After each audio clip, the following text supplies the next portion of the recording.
ಓಂ ಸದ್ಗುರುನಾಥ ಶರಣಂ ಜಯ ಜಯ.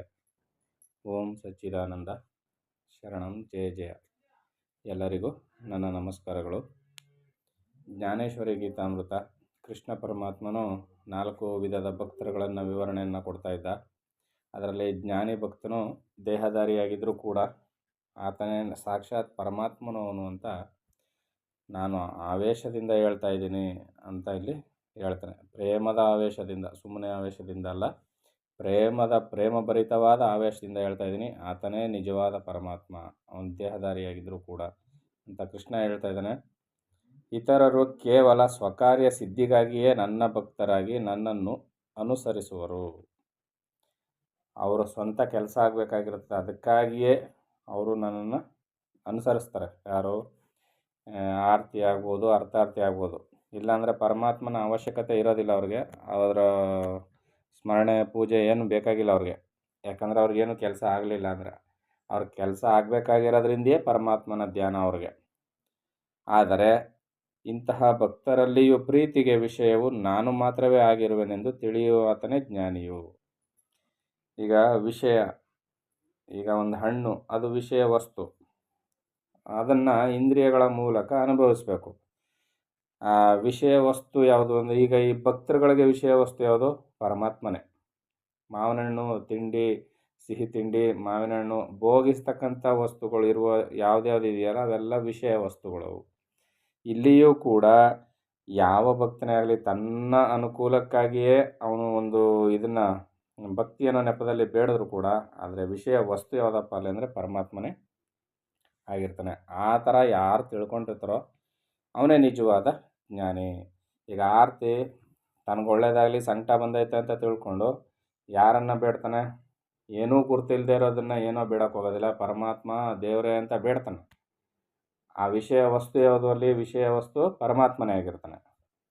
ಅರ್ಥಾರ್ಥಿಯೂ ಕೂಡ ವಿಷಯ ವಸ್ತುವಾಗಿ ಪರಮಾತ್ಮನನ್ನೇ ಆರಾಧಿಸ್ತಾನೆ. ಈ ರೀತಿಯಲ್ಲಿ ತಿಳ್ಕೊಳ್ತಕ್ಕಂಥವನು ನಿಜವಾದ ಜ್ಞಾನಿ.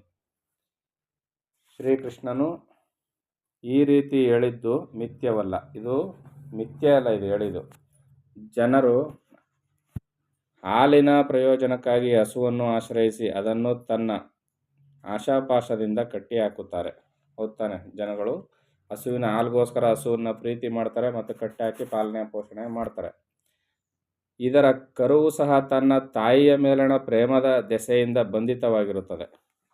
ತಾಯಿ ಮೇಲಿನ ಪ್ರೀತಿಯಿಂದ ಕರುವು ಸಹ ಬಂಧಿತವಾಗಿರ್ತದೆ. ಇದು ಎಲ್ಲರಿಗೂ ಚೆನ್ನಾಗಿ ಗೊತ್ತಿರುವಂಥ ವಿಚಾರವೇ ಆಗಿರ್ತದೆ.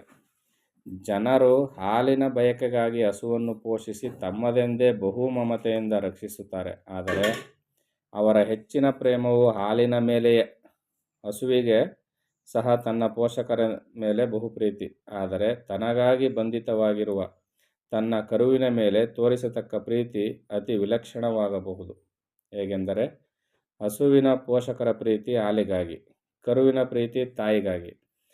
ತನ್ನ ತನು ಮನ ಪ್ರಾಣ ಸರ್ವಸ್ವವು ತನ್ನ ತಾಯಿಯೆಂದೇ ಭಾವಿಸಿ ತಾಯಿಯನ್ನು ನೋಡಿದೊಡನೆಯೇ ಕರುವು ಅಂಬಾ ಅಂಬಾ ಎಂದು ಬಹುದೈನ್ಯದಿಂದ ಕೂಗಿಕೊಳ್ಳುತ್ತದೆ.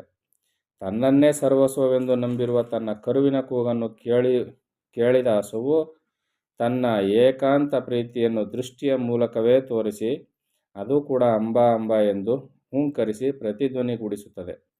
ತಾನೇ ಅದೆಂಬ ಭಾವನೆಯಿಂದ ಆತ್ಮಾನಂದ ಸುಖವನ್ನು ಅನುಭವಿಸುವುದು. ಇದರಂತೆಯೇ ಹಿಂದೆ ಹೇಳಿದ 4 ವಿಧವಾದ ಭಕ್ತರಲ್ಲಿ ತನ್ನನ್ನು ಸರ್ವಸ್ವವೂ ಪರಮಾತ್ಮನೇ ಎಂದು ತಿಳಿದಿರುವ ಜ್ಞಾನಿಯೇ ನನಗೆ ಅತ್ಯಂತ ಪ್ರಿಯನಾದವನೆಂದು ಶ್ರೀಕೃಷ್ಣನು ಹೇಳಿದುದು ಸತ್ಯವೇ ಸರಿ.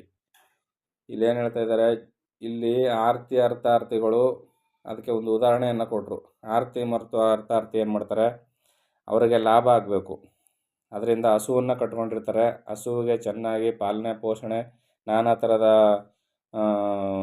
ಆಹಾರ ಪದಾರ್ಥಗಳನ್ನ ಕೊಟ್ಟು, ಈಗಂತೂ ಅನೇಕ ಥರದ ಮೆಡಿಸನ್ಗಳನ್ನ ಹಾಕಿ ಆಧುನಿಕತೆಯ ಒಂದು ಇದರಲ್ಲಿ ಚೆನ್ನಾಗಿ ಸಾಕ್ತಾರೆ. ಅವ್ರಿಗೆ ಉದ್ದೇಶ ಏನು? ಚೆನ್ನಾಗಿ ಹಾಲು ಬರಬೇಕು, ಅದರಿಂದ ಆದಾಯ ಬರಬೇಕು. ಅದರಿಂದ ಹಸುವನ್ನು ಅವರು ಪ್ರೀತಿಯಿಂದ ಪಾಲನೆ ಪೋಷಣೆ ಮಾಡ್ತಾರೆ. ಈಗ ಹಸುವಿನ ಜೊತೆಗೆ ಕರುವನ್ನು ಕಟ್ಟಾಕೊಂಡಿರ್ತಾರೆ ಅಲ್ವಾ? ಆದರೆ ಇಲ್ಲಿ ನಿಜವಾದ ಪ್ರೀತಿ ಬಾಂಧವ್ಯ ಯಾರಲ್ಲಿದೆ ಅಂದರೆ, ನನ್ನ ತಾಯಿಯೇ ಸರ್ವಸ್ವ ಅಂಥ ಕರು ತಾಯಿ ಕಡೆಗೆ ನೋಡ್ತಾ ಇರ್ತದೆ ಬಂದಿಯಾಗಿದ್ದು. ನಾನೇ ಅದು, ನನ್ನ ಸ್ವರೂಪವೇ ಅದು, ನನ್ನ ಒಡಲಿನ ಒಂದು ಅಂಶವೇ ಅದು ಅಂತ ಹೇಳಿ ತಾಯಿ ಕೂಡ ಕರುವನ್ನು ಅಷ್ಟೇ ಪ್ರೀತಿಯಿಂದ ತನ್ನ ಕಣ್ಣೋಟದಲ್ಲಿಯೇ ತನ್ನ ಪ್ರೀತಿಯನ್ನೆಲ್ಲ ಕರು ಕಡೆಗೆ ಹರಿಸ್ತಾ ಇರ್ತದೆ. ಅದು ಕೂಡ ಅಂಬಾ ಅಂಬಾ ಅಂತ ಕೂಗ್ಕೊಳ್ತದೆ.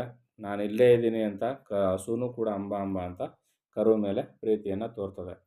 ಸಾಕುವವರು ವ್ಯಾಪಾರ ದೃಷ್ಟಿಯಿಂದ ನೋಡ್ತಾರೆ, ಆದರೆ ತಾಯಿ ಮತ್ತು ಕರುವಿನ ಬಾಂಧವ್ಯ ಇಲ್ಲಿ ಒಂದಕ್ಕೊಂದು ನಿಜವಾದ ಯಾವುದೇ ಸ್ವಾರ್ಥತೆ ಇಲ್ಲದ ಬಾಂಧವ್ಯ ಆಗಿರ್ತದೆ. ಇದೇ ರೀತಿಯಲ್ಲಿ 4 ಜನ ಭಕ್ತರುಗಳು ಇರ್ತಾರಲ್ಲ, ಆರ್ತಿ ಅರ್ಥಾರ್ಥಿಗಳು, ಇವರುಗಳು ತಮಗೆ ಲಾಭದಾಯಕವಾಗುವುದಕ್ಕಾಗಿ ಪರಮಾತ್ಮನನ್ನು ಪ್ರಾರ್ಥನೆಯನ್ನು ಮಾಡ್ತಾರೆ. ಆದರೆ ಇಲ್ಲಿ ಜ್ಞಾನಿ ಭಕ್ತನಾದವನು ತಾಯಿ ಮತ್ತು ಹಸುವಿನ ಕರುವಿನ ಸಂಬಂಧದಂತೆ ಅವರಲ್ಲಿ ಯಾವುದೇ ಥರದ ಕೊಡುಕೊಳ್ಳುವಿಕೆಯ ವ್ಯವಹಾರಕ ಅಲ್ಲಿ ಇರೋದಿಲ್ಲ. ಅವರಲ್ಲಿ ನಿರ್ಮಲವಾದ ಪ್ರೀತಿ ಒಂದೇ ತುಂಬಿರ್ತದೆ. ಆದ್ದರಿಂದ ಜ್ಞಾನಿ ಭಕ್ತನೇ ನನ್ನ ನಿಜವಾದ ಭಕ್ತ ಅಂತ ಇಲ್ಲಿ ಪರಮಾತ್ಮ ಹೇಳ್ತಾ ಇದ್ದಾನೆ. ಹೇ ಅರ್ಜುನ, ಜ್ಞಾನಿಯಲ್ಲದೆ ನನ್ನಿಂದ ಹೇಳಲ್ಪಟ್ಟ 3 ವಿಧವಾದ ಭಕ್ತರು ಸಹ ತಮ್ಮ ತಮ್ಮ ಸ್ಥಳಗಳಲ್ಲಿ ಯೋಗ್ಯರು ಮತ್ತು ನನ್ನ ಪ್ರಿಯವಾದವರು ಸಹ ಆಗಿದ್ದಾರೆ. ಈಗ ಜ್ಞಾನಿಯಲ್ಲದೆ ಇನ್ನು 3 ಥರ ಭಕ್ತರಿದ್ದಾರಲ್ಲ, ಆರ್ತಿ ಅರ್ಥಾರ್ಥಿ ಜಿಜ್ಞಾಸುಗಳು, ಅವರು ಕೂಡ ಅವರವರ ಸ್ಥಳಗಳಲ್ಲಿ ನನ್ನ ಭಕ್ತರೇ ಅವರು. ಯಾಕಂದರೆ ಜ್ಞಾನಿಯ ದೃಷ್ಟಿಯಿಂದ ಅವರು ದೊಡ್ಡವರಲ್ಲದಿದ್ದರೂ ಅರ್ಥಾರ್ಥಿಯು ಅವನ ಸ್ಥಳದಲ್ಲಿ ಅಂದರೆ ಅವನ ಯೋಗ್ಯತೆಗೆ ಅಷ್ಟೇ ಇರೋದು, ಅದಕ್ಕೆ ಮೀರಿ ಅವನಿಗೆ ಬರೋದಿಲ್ಲ. ಅವನ ಅರ್ಥಾರ್ಥಿಯೂ ಆಗ್ಲಾರ, ಜಿಜ್ಞಾಸು ಆಗ್ಲಾರ, ಜ್ಞಾನಿಯೂ ಆಗ್ಲಾರ. ಅವನ ಯೋಗ್ಯತಾ ಮಟ್ಟದಲ್ಲಿ ಅವನು ಭಕ್ತನೇ ಆಗಿರ್ತಾನೆ. ಯಾಕಂದರೆ ಅವನಿಗೆ ಬೇರೆ ದಿಕ್ಕೇ ಕಾಣಿಸೋದಿಲ್ಲ. ಅದರಿಂದ ಅವನು ಕೂಡ ನನ್ನ ಭಕ್ತನೇ. ಅರ್ಥಾರ್ಥಿಯೂ ಕೂಡ ಅವನೇನು ತಿಳ್ಕೊಂಡಿರ್ತಾನೆ, ಪರಮಾತ್ಮನಿಗೆ ನಾವಿಷ್ಟೆಲ್ಲ ಸೇವೆಯನ್ನು ಮಾಡಿದ್ರೆ, ಕಾಣಿಕೆಗಳನ್ನ ಕೊಟ್ಟರೆ ಪರಮಾತ್ಮ ನಮಗೆ ಒಳ್ಳೇದು ಮಾಡ್ತಾನೆ ಅನ್ನುವಷ್ಟೇ ಅವನಿಗೆ ತಿಳುವಳಿಕೆ ಇರ್ತದೆ. ಅದರಿಂದ ಅವನ ಸ್ಥಳದಲ್ಲಿ ಅವನು ಕೂಡ ನನ್ನ ಭಕ್ತನೇ. ಜಿಜ್ಞಾಸು ಹಲವು ರೀತಿಯ ಸಾಧನೆ ಮೂಲಕ ಪರಮಾತ್ಮನನ್ನು ತಿಳಿಬೇಕು ಅಂತ ಅಂದ್ಕೊಂಡಿರ್ತಾನೆ. ಯಾಕಂದರೆ ಎಲ್ಲವೂ ಸರ್ವವೂ ಪರಮಾತ್ಮಮಯ ಅಂತ ಅವನಿಗಿನ್ನೂ ತಿಳಿದಿಲ್ಲ. ಅದರಿಂದ ಅವನ ಯೋಗ್ಯತಾ ಮಟ್ಟದಲ್ಲಿ ಅವನ ಸ್ಥಳದಲ್ಲಿ ಅವನು ಕೂಡ ನನ್ನ ಭಕ್ತನೇ. ಜ್ಞಾನಿಯೂ ಕೂಡ ನನ್ನ ಭಕ್ತನೇ ಅಂತ ಇಲ್ಲಿ ಹೇಳ್ತಾ ಇದ್ದಾನೆ. ಆದರೆ ಸಮುದ್ರದಲ್ಲಿ ಸೇರಿ ಹೋದ ನದಿಯು ಹಿಂದಿರುಗುವುದು ಸಾಧ್ಯವಾಗದಿರುವಂತೆ ನನ್ನ ಜ್ಞಾನೋದಯವಾದ ಮೇಲೆ ಅವರು ಸಹ ಹಿಂದಿರುಗುವುದು ಅಸಂಭವವಾಗಿರುತ್ತದೆ. ಈಗ ಅರ್ಥಾರ್ಥಿ ತನ್ನ ಸಂಕಟ ಪರಿಹಾರಕ್ಕೆ ಪ್ರಾರ್ಥನೆ ಮಾಡ್ತಾನೆ. ಆ ಆರ್ತಿ ಅವನು ಕೂಡ ಹಣಕಾಸು ಅಭಿವೃದ್ಧಿ ಆಗಲಿ ಅಂತ ಅವನು ಕೂಡ ಪ್ರಾರ್ಥನೆ ಮಾಡ್ತಾನೆ. ಜಿಜ್ಞಾಸು ಜ್ಞಾನವನ್ನು ತಿಳಿಬೇಕು ಅಂತ ಪ್ರಾರ್ಥನೆ ಮಾಡ್ತಾನೆ. ಇವರು ಮೂವರು ಸಹ ನನ್ನನ್ನು ಸೇರಿದ ಮೇಲೆ ಹಂತವಾಗಿ ಅವರು ಆ ಹಂತಗಳನ್ನ ದಾಟಿ ಅವರು ಜ್ಞಾನಿಯಾದ ಮೇಲೆ ನದಿಗಳೆಲ್ಲ ಸಮುದ್ರವನ್ನು ಸೇರಿ ಮತ್ತೆ ಅವು ಹಿಂತಿರುಗಲಾರವು. ವಾಪಸ್ ಹೋಗಿ ತಿರ್ಗಾ ಗಂಗಾ ನದಿನೇ ಆಗೋದಿಲ್ಲ, ತುಂಗಾ ನದಿನೂ ಆಗೋದಿಲ್ಲ ಅಲ್ವಾ. ಆ ರೀತಿಯಲ್ಲಿ ಮತ್ತೆ ಹೋಗಿ ಅವರು ಜಿಜ್ಞಾಸುಗಳು, ಆರ್ತಿಗಳು, ಅರ್ಥಾರ್ಥಿಗಳು ಆಗೋದಿಲ್ಲ. ಅವರು ಪರಮಾತ್ಮ ಸ್ವರೂಪಿಗಳೇ ಆಗಿರ್ತಾರೆ ಈ ರೀತಿಯಲ್ಲಿ. ಆದರೆ ಆರಂಭಿಕ ಹಂತದಲ್ಲಿ ಈ ಹಂತಗಳು ಸಹಜ ಅಂತ ಇಲ್ಲಿ ಪರಮಾತ್ಮ ಹೇಳ್ತಾ ಇದ್ದಾನೆ. ಯಾರು ಅಂತಃಕರಣದಲ್ಲಿ ಉತ್ಪನ್ನವಾದ ಅನುಭವವೆಂಬ ಗಂಗೆಯನ್ನು ತನ್ನ ಸ್ವರೂಪವೆಂಬ ಸಾಗರದಲ್ಲಿ ಸಂಗಮಗೊಳಿಸುವರೋ ಅಂತಹ ಭಕ್ತರನ್ನು ಸಂಪೂರ್ಣವಾಗಿ ನನ್ನ ಸ್ವರೂಪವೆಂದು ಭಾವಿಸಬೇಕು. ಅಂತಃಕರಣದಲ್ಲಿ ಉತ್ಪನ್ನವಾದ ಅನುಭವವೆಂಬ ಗಂಗೆಯನ್ನು, ಅಂತಃಕರಣದಲ್ಲಿ ಅನುಭವ ಉತ್ಪತ್ತಿಯಾಗಬೇಕು, ಆತ್ಮಜ್ಞಾನದ ಅನುಭವ ಉತ್ಪತ್ತಿಯಾಗಬೇಕು. ಅಂತಃಕರಣದಲ್ಲಿ ಆತ್ಮಜ್ಞಾನದ ಅನುಭವ ಉತ್ಪತ್ತಿ ಆಗಬೇಕಾದ್ರೆ ಅಂತಃಕರಣ ಸಂಪೂರ್ಣ ಶುದ್ಧಿ ಆಗಬೇಕು. ಅಂತಃಕರಣ ಸಂಪೂರ್ಣ ಶುದ್ಧಿ ಆಗಬೇಕಾದ್ರೆ ಏನು ಮಾಡಬೇಕು? ಅಂತಃಕರಣ ಕೊಳಕಾಗ್ಬಿಟ್ಟಿದೆಯಾ, ಹಂಗಾದರೆ ಎಲ್ಲ ರಕ್ತ ಮಾಂಸಮಯವಲ್ಲವೇ ಅಂತ ನಾವು ತಿಳ್ಕೊಂಡ್ರೆ ಅಂತಃಕರಣ ಸೂಕ್ಷ್ಮ ಶರೀರ, ಅದಕ್ಕೆ ಯಾವುದೇ ಗುರುತುಗಳಿರೋದಿಲ್ಲ. ಆದರೆ ಆ ಗುರುತಿಗೆ ಕಾಣೋದಿಲ್ಲ, ಕಿವಿಗೆ ಕೇಳಿಸ್ದೇ ಇರತಕ್ಕಂಥ, ಆ ಕೈಗೆ ಸಿಗದೇ ಇರತಕ್ಕಂಥ ಅಂತಃಕರಣವನ್ನು ಈ ಕುಂಭಕ ಪ್ರಾಣಾಯಾಮವೆಂಬ ಯೋಗ ಸಾಧನೆಯಿಂದ, ಬ್ರಹ್ಮವಿದ್ಯೆಯ ಸಾಧನೆಯಿಂದಲೇ ಶುದ್ಧಗೊಳಿಸಬೇಕು. ನಿಷ್ಕಾಮ ಕರ್ಮದಿಂದ ಶುದ್ಧಗೊಳಿಸಬೇಕು. ಸೋಹಂ ಮಂತ್ರ ಜಪದಿಂದ ಶುದ್ಧಗೊಳಿಸಬೇಕು. ಈ ರೀತಿಯಲ್ಲಿ ನಾವು ಮಾಡೋದ್ರಿಂದ ವೈರಾಗ್ಯಭರಿತವಾದ ಮನಸ್ಸಿನಿಂದ ಅಂತಃಕರಣವನ್ನು ಶುದ್ಧಗೊಳಿಸಿದರೆ ಆಗ ಮಾತ್ರವೇ ನಾವು ಸಂಪೂರ್ಣವಾಗಿ ಪರಮಾತ್ಮನ ಸ್ವರೂಪರೇ ಎಂದ ಭಾವನೆ ಮಾಡೋದು. ಅಲ್ಲಿವರೆಗೂ ಅದಾಗೋದಿಲ್ಲ. ಅವರು ಭಕ್ತರಲ್ಲಿ ಕೇವಲ ನನ್ನ ಸ್ವರೂಪವೆಂದು ತಿಳಿದುಕೊಳ್ಳಬೇಕು. ಇನ್ನು ಇದನ್ನು ಕುರಿತು ವಿಸ್ತರಿಸುವುದೇಕೆ? ಇನ್ನು ಜ್ಞಾನಿಗಳು ಮತ್ತು ಆರ್ತಿಗಳು, ಅರ್ಥಾರ್ಥಿಗಳು ಈ ವಿಚಾರದಲ್ಲಿ ಯಾಕೆ ಇನ್ನು ಇಷ್ಟೊಂದು ವಿಸ್ತರಿಸಬೇಕು? ಸಾಕು. ಜ್ಞಾನಿಗಳಾದವರು ನನ್ನ ಶುದ್ಧ ಚೈತನ್ಯವೆಂತಲೂ ಮತ್ತು ಪ್ರತ್ಯಕ್ಷ ಆತ್ಮನೆಂತಲೂ ತಿಳಿಯಬೇಕು. ವಾಸ್ತವವಾಗಿ ಈ ವಿಷಯವನ್ನು ಯಾರಲ್ಲಿಯೂ ಹೇಳತಕ್ಕದ್ದಲ್ಲ. ಆದರೆ ಮಾಡುವುದಾದರೂ ಏನು? ರಹಸ್ಯವಾದ ವಿಷಯವನ್ನೂ ಸಹ ಹೇಳಿಬಿಟ್ಟೆನು. ಅರ್ಜುನ, ಇದೆಲ್ಲ ಸಿಕ್ತಂಗೆಲ್ಲ ಹೇಳ್ಕೊಂಡು ತಿರುಗಾಡೋದಲ್ಲ. ಆದರೂ ಕೂಡ ನಾನು ನಿನ್ನ ತಿಳುವಳಿಕೆಗಾಗಿ ಹೇಳಿದೆ ಅಂತ ಇಲ್ಲಿ ಪರಮಾತ್ಮ ಹೇಳ್ತಾ ಇದ್ದಾನೆ. ಇನ್ನೂ ಮುಂದುವರೆದು ಯಾವ ವಿಚಾರವನ್ನು ತಿಳಿಸ್ತಾನೆ ಅಂತ ಮುಂದಿನ ಆಡಿಯೋದಲ್ಲಿ ನೋಡೋಣ. ಎಲ್ಲರಿಗೂ ಒಳ್ಳೆಯದಾಗಲಿ. ಓಂ ಸದ್ಗುರುನಾಥ ಶರಣಂ ಜಯ ಜಯ.